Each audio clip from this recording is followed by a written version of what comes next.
Aujourd'hui, la gestion des sites et sols pollués découle d'une réglementation initiée il y a plus de 30 ans.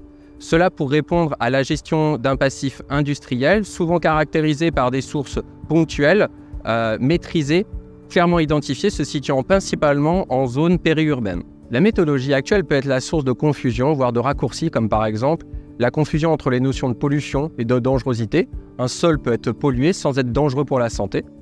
La confusion entre les critères de qualification de déchets et de seuil de compatibilité sanitaire. Un sol peut être parfaitement inerte du point de vue de la gestion des déchets, mais être dangereux pour la santé.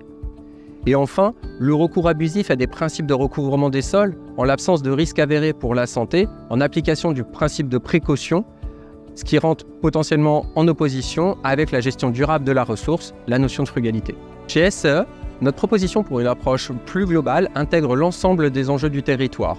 La nature et la forme des matériaux caractérisés, la nature des usages, la sensibilité du territoire, la connaissance par exemple d'une problématique de santé publique connue sur ce dernier.